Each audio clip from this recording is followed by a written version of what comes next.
So we introduced a bit of new vocabulary, a new term, sensing with soul, as a possible alternative to the word imaginal for some people, or a complement to it, a way of phrasing things that perhaps gives a slightly different slant or emphasis, in case that emphasis was sort of somewhat unfairly skewed towards the intrapsychic previously for some people.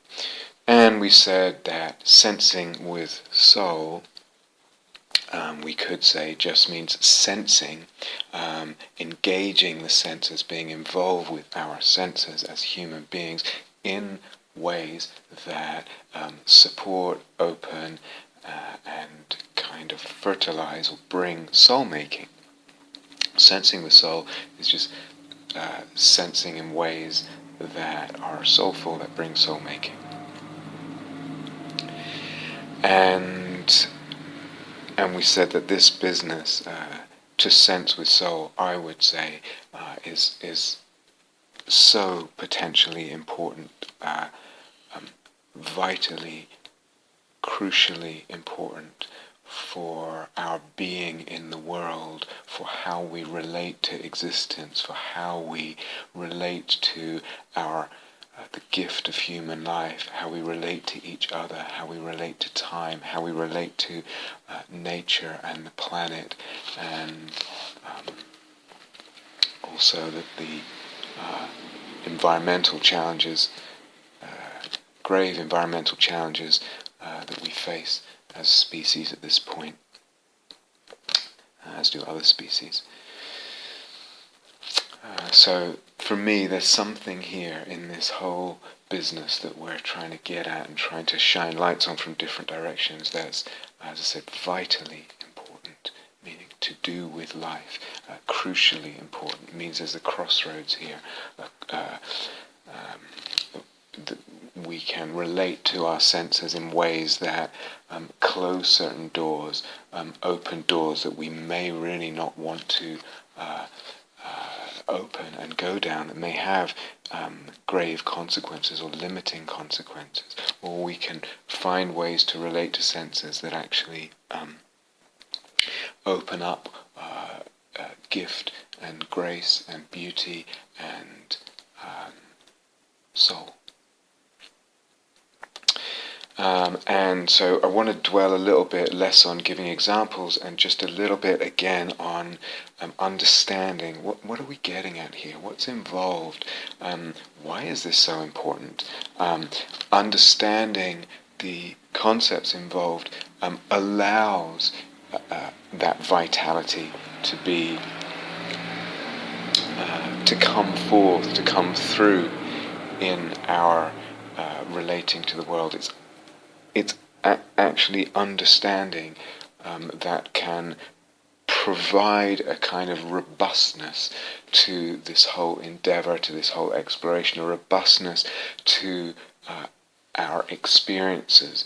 So if we have soul-making experiences, we have experiences that touch us, that move us, that seem to have bigger implications, it's one of the things that gives them a kind of grounding and gives them the ability or the potential to be more than just ephemeral experiences that we sometimes just then forget, or that seem to have no consequence, or are easily dismissed, or don't seem to kind of carry out and bring forth their implications. One of the things is the absence of a conceptual structure that kind of really gives that soil and ground and rootedness and nourishment and fits it into a context. So for me, this understanding, I realize for some people it's not how they tend to relate to things in terms of concepts and structures and how it all fits together, and many of the ideas that we're introducing are quite alien. So I realize that for some people it's quite difficult, for other people it's quite attractive. But there is something, I would say, crucial and vital about understanding, because that allows the greater vitality and of what's going on of this business of soul making.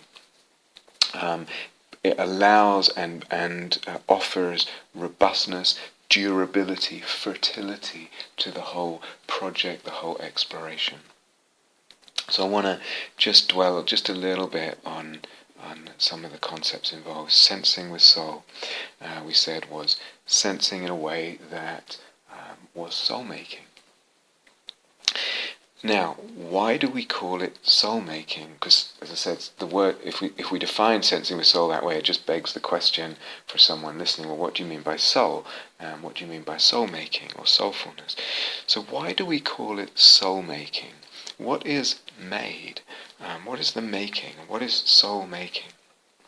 So I've been through this in different ways quite a lot in the last few years, but to say it again, one way we could approach this, actually before we even say that, was soul making, and we pointed out at some point in the last talk, we pointed out that this making is not only a passive process. So again, there's a kind of straddling. It can feel to us, and in the movement of soul making, it will feel to us that something is given to us. Images are given to us, circumstances are given to us, perceptions open up for us in a way as if there's a greater intelligence operating, as if the soul bestows on us as graces these openings that we call soul making. And yet at the same time, and that's a very important perspective, and at the same time there's a sort of if you like, opposite or complementary perspective. It's not only a passive process, this making. So yes, there's a sense of givenness, of grace, of necessity, of something being handed to us, and sometimes that involves what is difficult being handed to us, as well as what is beautiful. So yes, there's all that, but it's not just passive. There is also required in this making our assent, our willing, our choosing, our responsiveness and our steering and our desire, our eros. So in the making, it's this mysterious, beautiful, somewhat paradoxical perhaps, mixture or encompassing of both the passive sense of receiving, giving, grace, and also of doing, our making, our choosing, our desire, etc. But why do we call it soul making? What is made here? So two ways of kind of approaching this. And we could say soul is made through soul making. What is being made? Well, soul is being made, hence the word. But then that begs the question, what do we mean by soul? So, again, we can approach this in different ways and at different levels, but we could say soul means a quality, or rather the, if you like, collection or manifold qualities, aspects or dimensions that constitute a sense of soulfulness. So, in other words, meaningfulness, beauty, a sense of beauty, beauty that touches us, an involvement of the imaginal capacity or fantastical capacity, an ideation or concept or conceptual structure or framework or logos that is stimulated and that can support the whole network of elements, the lattice, the constellation of what is involved in soul making. Eros is involved, this wanting more connection, wanting more penetration, wanting more intimacy, wanting to know more of the erotic other, the beloved erotic object. A sense of theatre, this middle way between real and not real, this infinite echoing and mirroring, a sense of theophany, etc., that we've been through. So this constitutes a sense of soulfulness. And soul means the various qualities, the collection, the manifold qualities, aspects or dimensions that constitute a sense of soulfulness. The soul means that. or the way we're using it, and that's what's made. So in other words, soul there is something we recognize, like we recognize soulfulness, we recognize soul, and we recognize soul making phenomenologically. In other words, in our experience, we recognize that dimension or those aspects of experience. Second way we can kind of think about soul is, or speak about it, is somewhat holding this lightly as an organ of sensing or an instrument of sensing. So the human organism is, if you like, composed of different organs, and we could think of it very, very lightly as soul as an organ.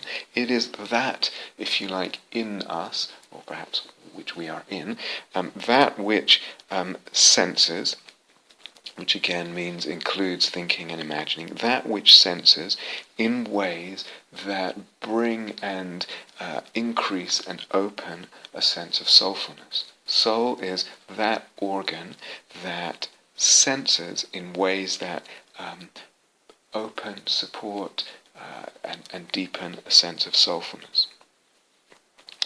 It is an organ of soulful ways of looking.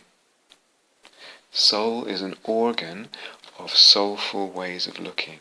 So this organ, if you like, which we could put in inverted commas, and we can also deconstruct it. So by putting it in inverted commas, I mean it doesn't have inherent existence, which means if something doesn't have inherent existence, that we can conceive or view it like this, and we can conceive or view it like that. It's open and amenable to different ways itself, to different ways of being conceived and sensed. Yes? Because soul doesn't have inherent existence, it is not one fixed thing independent of the way of conceiving it and the way of sensing and looking at it. So we can look at it from different angles, different perspectives. So we can deconstruct it further into its various elements or aspects or ways of looking or kind of properties or whatever. But we could say this soul is this organ which is or holds the capacity and ranges of ways of looking that bring soulfulness. So it's if you like, it's an organ that employs ways of looking that, as I said, support or open, nourish soulfulness, sense of soulfulness. And it is this organ or instrument or capacity, or you could just view it as ranges of available ways of looking. Soul is that. It's more of a verb. Like soul making, it's just ranges of ways of looking. And it is this organ, this capacity, this instrument, or range of ways of available ways of looking that is made in soul making, that is built, that is developed.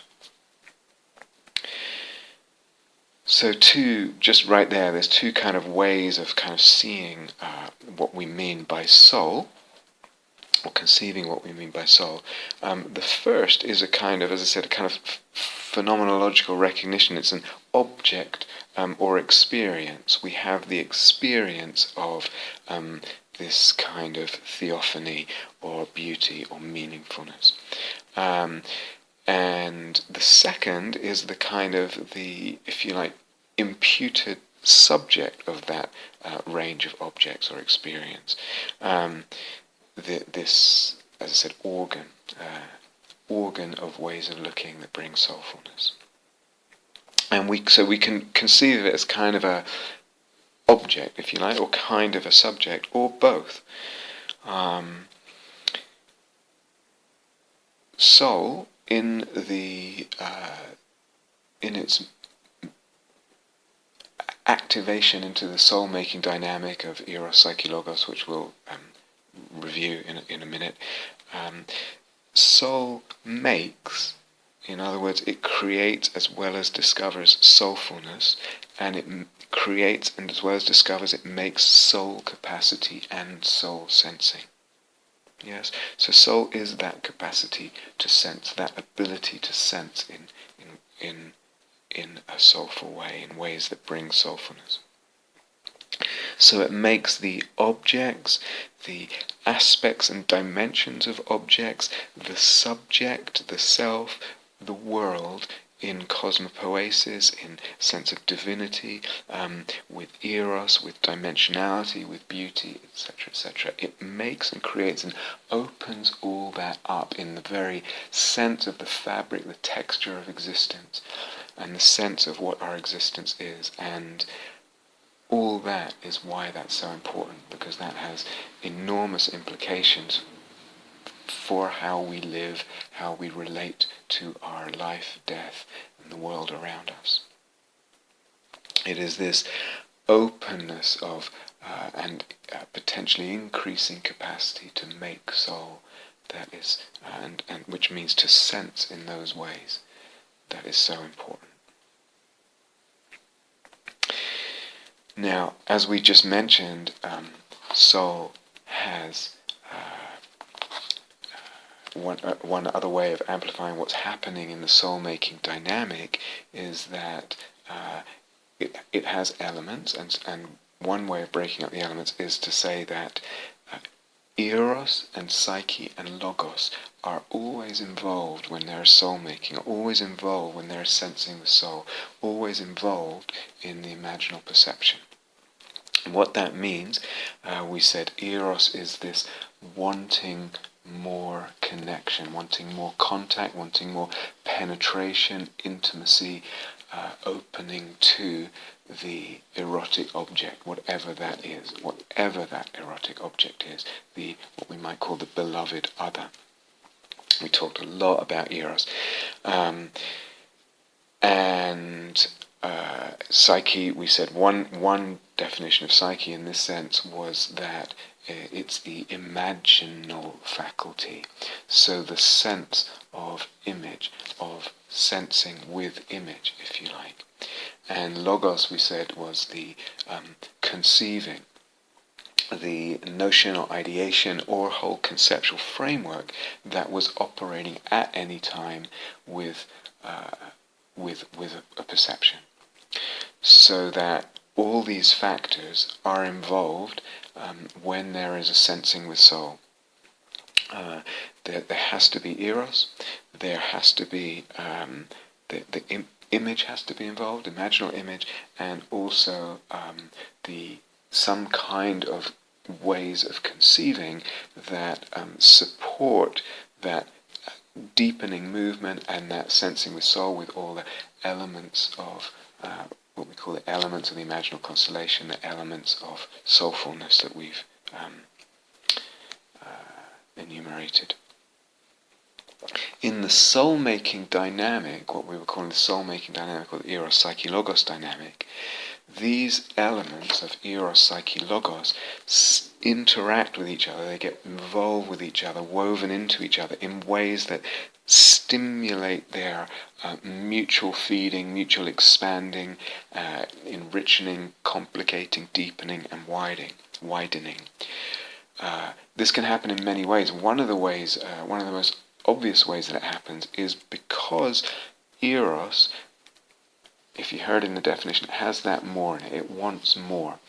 So whenever there's eros, there is the enjoyment of what is present and the appreciation and the beauty there. And at the same time, it has pothos in the eros. And pothos is the Greek divinity of infinite wanting, of wanting always more. So within it, eros has this pothos that no matter what beauty and what depth and what richness it has, it's always got an element of wanting more. Rather than being a problem in the way that craving is a problem, this endless thirst that the Buddha talked about, tanha, creating more and more suffering, keeping us on the wheel of rebirth, there's something creative and stimulating and fertilizing about this pothos within the eros, this wanting always more. It orients itself to what is beyond what it already knows, what it already fully experiences, what it's already fully familiar with.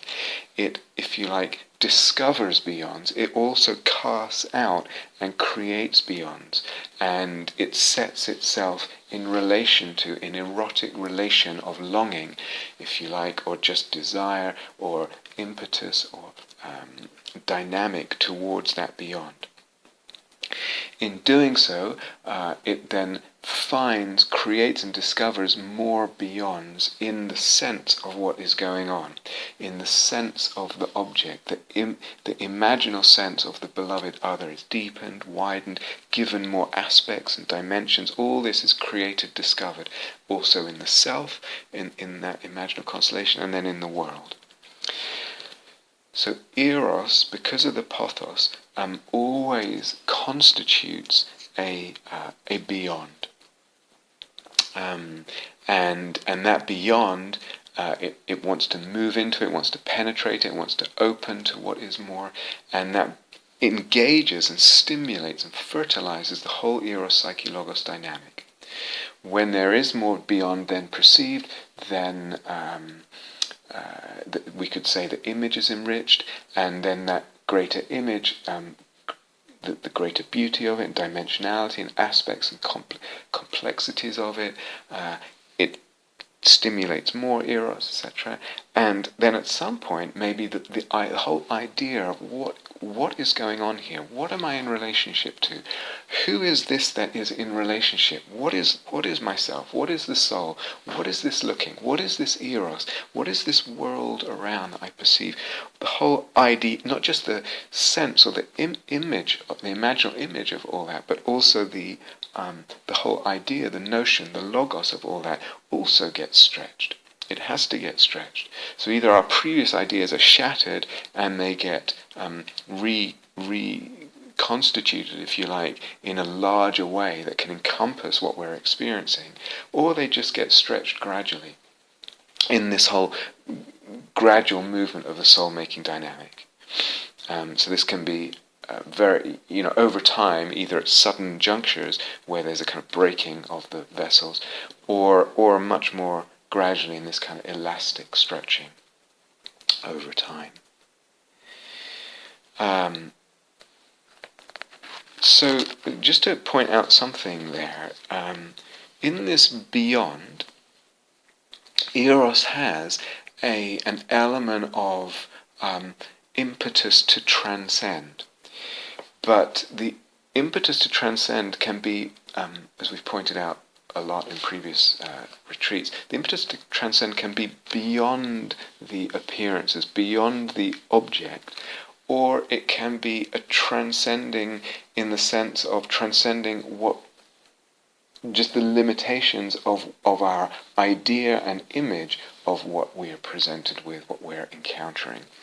And in that way it stretches, rather than going beyond into a kind of fading of appearances, the transcendent beyond of unfabricating. It's actually the beloved other itself and the self, whatever eros and soul-making dynamic kind of gets involved with, that object other gets expanded. So there's a kind of transcending of the limits, but not beyond the object so much as beyond just what was known of the object. So more gets created, discovered, more dimensions, more aspects, more beauties, all of that. So in a sense, eros has this push or impetus or longing or direction of, we could call it transcending, we could call it transgressive. In other words, literally moving beyond boundaries, moving beyond limits. So I'm just mentioning this as a sort of side point, but because of this pothos in eros and the constitution of the beyond. Eros, we could say or wonder, does it need to be transgressive? Does it need to go across boundaries? Go across wherever there's a boundary, Eros will push across that in different ways. Does Eros in a way constellate or create transgression? Now, transgression, if you're familiar with that word, often has a kind of moral implication, doesn't it? But I really mean it in a much broader sense. Transgression of any kind, it may be moral. It may be a transgression of category or type or behavior or divisions, but transgression implies this otherness, something other than what was within the limit, something beyond. Eros, as I said, needs and creates othernesses and beyondness. When people have affairs or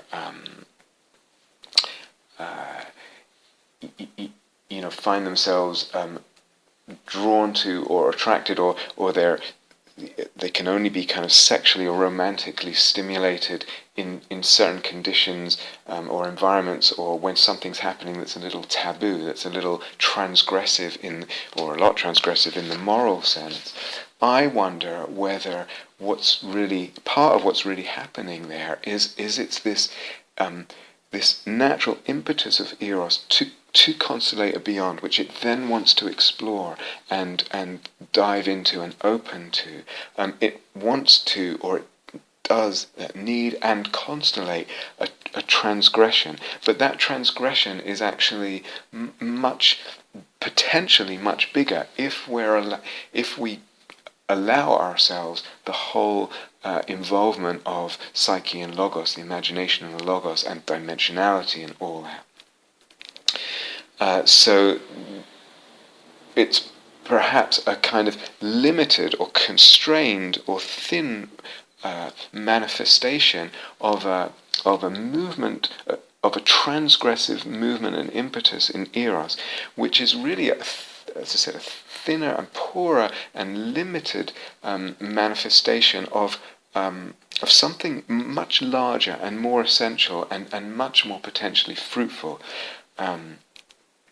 And more giving rise to more supportive of soul-making than those kind of purely sort of the turn-on of some kind of taboo often is.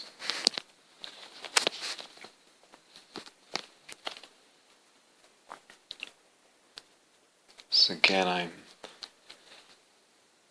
dwelling on the conceptual framework or the understanding of what's really involved when we're sensing with soul, and what's really involved, or one way of understanding what's involved in the soul-making dynamic. I'm dwelling with that and looking at it from different angles and trying to shine light on different aspects of it, because I really think and I see that understanding the larger picture, understanding the dynamic, how soul-making works, what it involves, what supports it, understanding that, really digesting it conceptually in ways that we can actually bring it,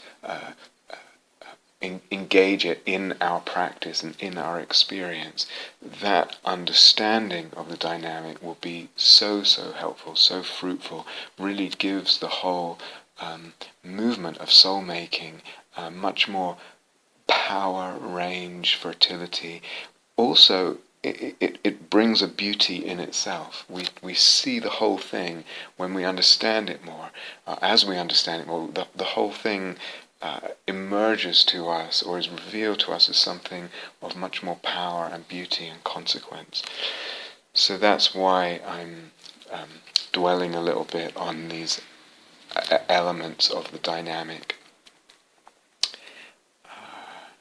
So let's say a few more things about it. If we consider these elements, eros, psyche, and logos, and central, if you like, aspects, they're really parts of the same thing, but we could divide them into three, as I've said before, divide that whole soul-making process into three as if they were separate. But to say a little bit about it seems to me that it might be generally true to say that eros is more labile, more subject to change, more changeable than psyche, than image, and which is in turn more labile, more changeable than the logos. So it seems like there's a kind of, between the three terms or aspects of this trinity, there's a sort of gradation of how mercurial they are, how changeable they are, how labile they are. So eros, and you'll notice this if you engage these practices and you really notice what's going on and track your own experience. Eros comes and goes and fluctuates, it ebbs and flows relatively quickly. Even over a few minutes, the eros is sort of coming and going and getting stronger and weaker and disappearing and coming back. An image, the psyche aspect, tends to stay a while, though it does need some focusing on and steadying. So we need to kind of engage the psyche aspect, the image, and hold it in a way that it can stay steady. But it tends to be, once it's there, it can tend to be relatively steady. And within that, the eros, in relation to that image, can ebb and flow up and down. The concepts involved, the logos aspect, tend to be even more steady, less changeable. They expand or shatter only under greater or more sustained pressure. In other words, repeatedly sensing this kind of whole other dimension of being that we get when the eros opens up the image again and again, or if it's very marked. Only under greater or more sustained pressure does the logos change, move, stretch, or shatter. Though with practice, we can be quite agile and quite flexible in deliberately moving between different conceptual frameworks. And again, this is something that I would really encourage. It's almost like you can just look at something with a certain logos and then switch, move agilely, look at it with a different logos, a whole different conceptual framework, and that's very much available to with the maturing of practice, and something I would really like to encourage. And all of that agility and flexibility of conceptual frameworks fits into this much larger logos that is partly a function of the whole deep teaching of emptiness and dependent arising, to be able to open up, that it legitimizes that and allows it and gives us that permission and that kind of ontological and metaphysical legitimation of that.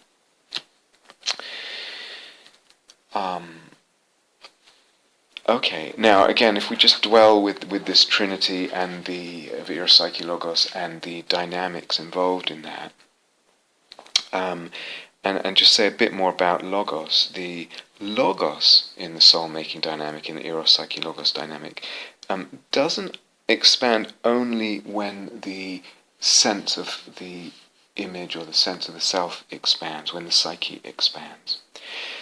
What can happen, again, you will recognize all this as you really, if you really get into these practices and this way of approaching things and exploring this territory. When there is eros for logos, in other words, when we see the beauty of the whole framework and the whole, if you like, the beauty of the conceiving function of the soul, when there is eros for the logos and we're attracted towards that, and it becomes something that is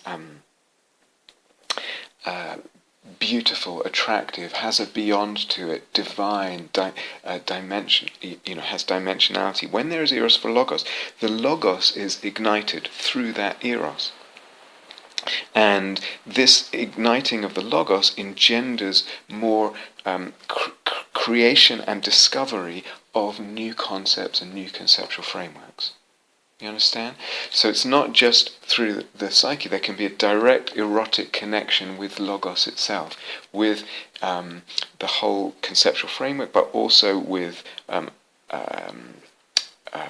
the very element of the soul that we call logos, the very capacity or that part of the instrument that we call logos. And then that engenders more creative. It's like there's a whole activation of the whole logos structure or strand of the soul, and all kinds of creativity and discovery in regard to concepts and conceptual frameworks is born from that erotic connection with logos when that gets going. And of course, the whole eros-psyche-logos dynamic might itself be stimulated into expansion when the logos itself is directly stimulated. Again, not just by the sense of the image, the imaginal sense opening to then knocking on logos's doors and limits and saying something needs to stretch here. It can be logos can be directly stimulated, directly stretched, or shattered, or ignited by something one reads, or something one hears, a concept, a thought, a concept, or a thought or a concept that arises spontaneously in the mind, and that stimulates the logos directly to expand, to stretch, to enrich and complicate, deepen, to come alive, to come on fire.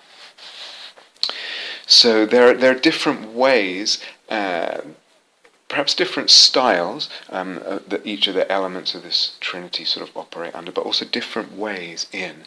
It's not always the eros stretching the psyche, which then stretches the logos eventually at some point, if there's enough sustained pushing on that and expansion of that. There's many ways these elements can kind of get stimulated, involve each other, and fertilize each other.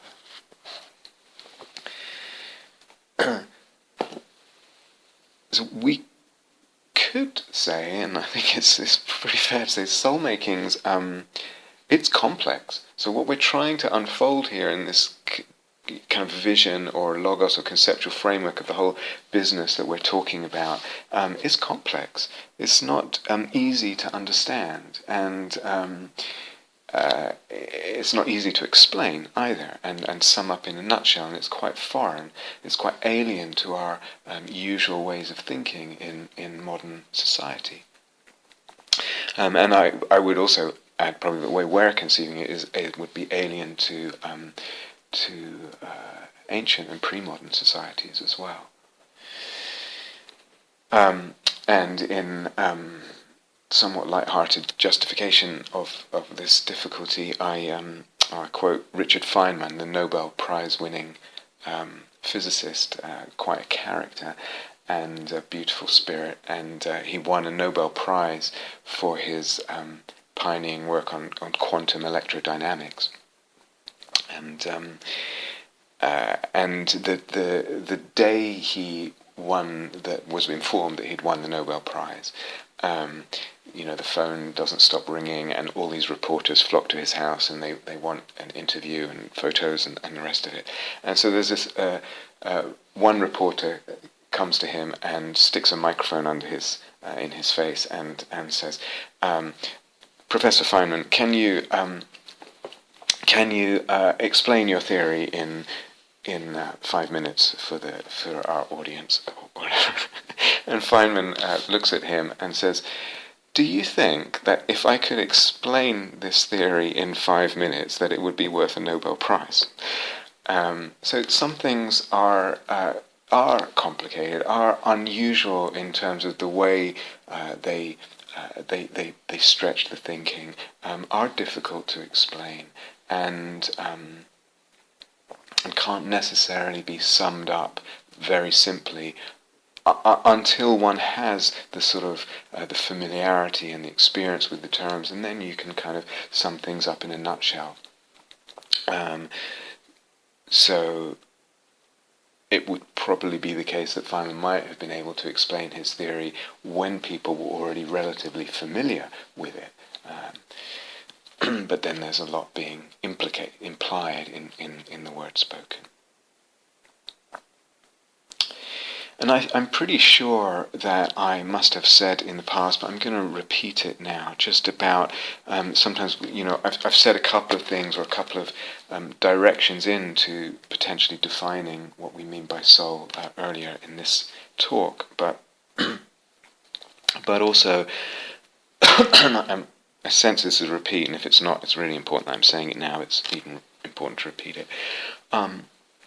The word soul, or the concept soul, the idea of soul, like other kind of really crucial and important and sort of fundamental words like love, or like dharma, or like self, actually like anything or concept that really matters deeply to us and to our sense of existence, like the word love does, like if you're a committed, really dedicated practitioner, like the word dharma does, like self, like soul.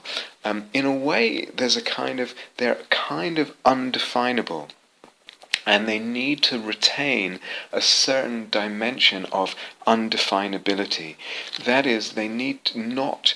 It's important that they not get trapped in a logos, in a conceptual conceiving and a conceptual framework that's too tight, too rigid, too narrow, so that, in our terms, eros, psyche, and logos can expand and enrich themselves and get complicated and deeper and wider in relation to that very concept.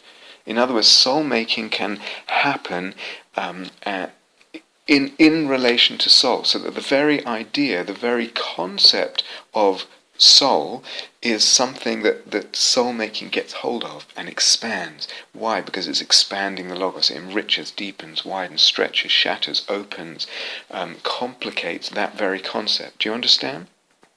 The idea and the sense of soul will keep opening, deepening, getting richer. It is in itself fertile. If I lock it in too tight and too narrow and too limited and rigid a definition, it can't be fertile, or its fertility is limited. And when we say undefinable, we don't mean nonsense or non-existent. Soul is just a nonsense concept because you can't define it, or it just doesn't exist. We don't mean that.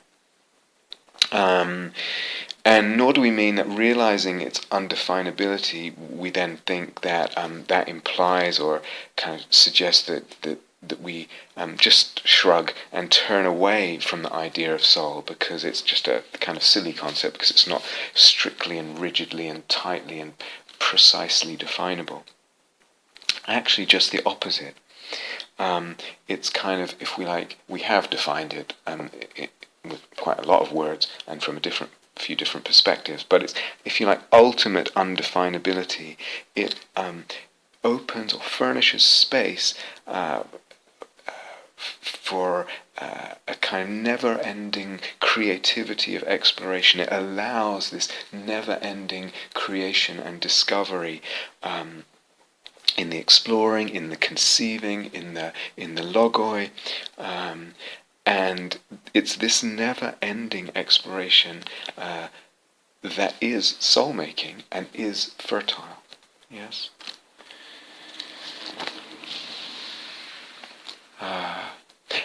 And one last point for now in all this.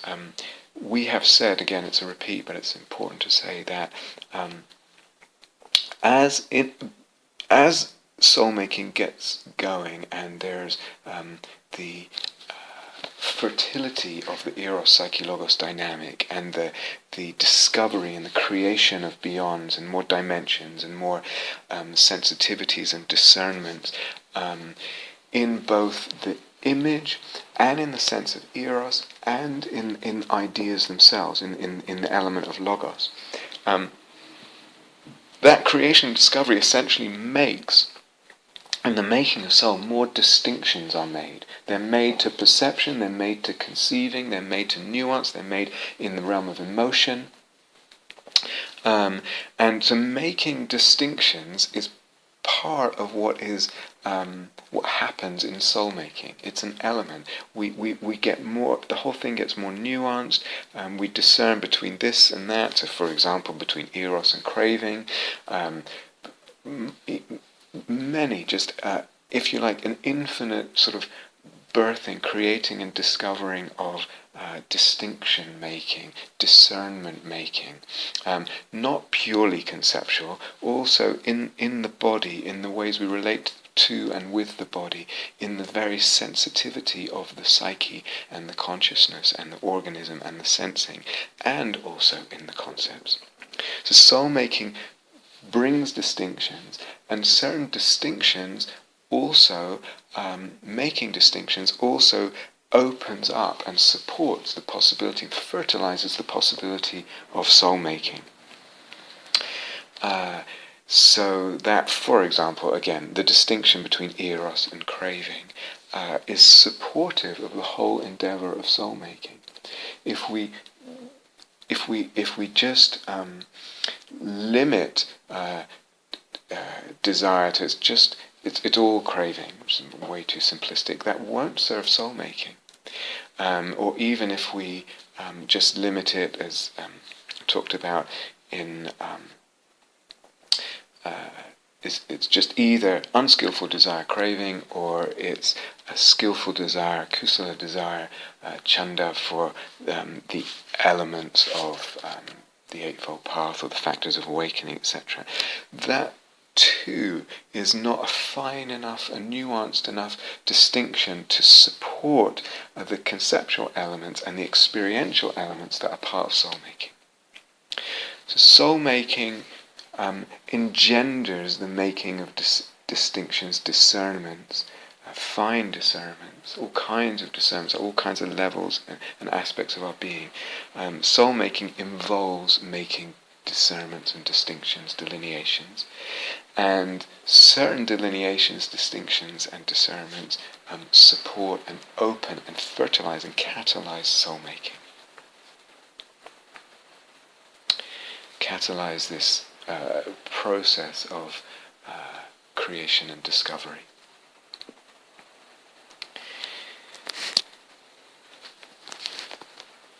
Okay, let's stop there. As I say, it's a third time now, just in this one talk. There's a whole other level of beauty and import that becomes apparent, that is revealed to us, and a whole other level of implication and power that also get revealed to us when we understand the conceptually, when we really get a working understanding. That means in practice, not just purely intellectual, abstractly intellectual, but in practice we get a working understanding of the elements involved in soul making and what it means and what sensing the soul means. And that's why I'm dwelling on them today. Thank you for listening. To learn how you can support the teachers and Dharma Seed, please visit dharmaseed.org.